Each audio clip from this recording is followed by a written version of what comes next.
مدنی channel کے حوالے سے یہ کہنا چاہتا ہوں، اس کی مدد سے الحمدللہ بہت سے دنیا کے جو ممالک ہیں وہاں دور دراز علاقوں میں بیٹھے گھر بیٹھے لوگ جو ہیں وہ اس سے استفادہ حاصل کر رہے ہیں، اور جو مدنی چینل ہے اور جو دعوت اسلامی نبی کا مشن لے کے چل رہی ہے، یا رب دین کا پیغام ہو، دین کا پیغام ہو، مدنی چینل سنتوں کی لائے گا گھر گھر بہار، مدنی چینل سے ہمیں کیوں والہانہ ہونا پیار، مدنی چینل کے سبب نیکی کی دعوت عام ہو۔ میرا نام مظہر عباس ہے، لڈان کا رہائشی ہوں، ریا کے ساتھ رہتے ہیں، مدنی چینل دیکھتے ہیں۔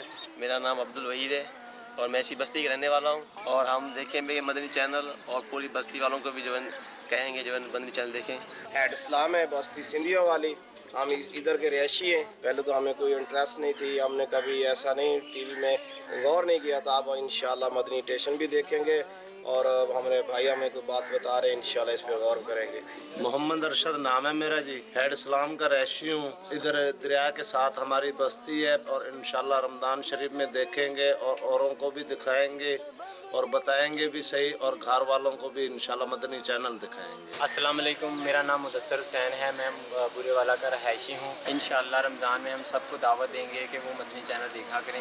عام دنیا بھر میں یا رب دین کا پیغام ہو، دین کا پیغام ہو۔ ماہ رمضان آنے والا ہے تو مدنی چینل کے ہمارے ساتھی آئے ہیں، عوام سے بھی یہ اپیل کریں گے کہ ماہ رمضان کے مہینے میں زیادہ سے زیادہ مدنی چینل کو دیکھیں۔ مدنی چینل ماشاءاللہ بہت اچھا اقدام ہے، پروگرام ہوتے ہیں بہت اچھے ہوتے ہیں ماشاءاللہ، خاص کر بچوں اور فیمیلز جن کو سبب نیکی کی دعوت عام ہو۔ ماشاء اللہ عز و جل، مجلس کی کوشش مرحبا۔ آپ کو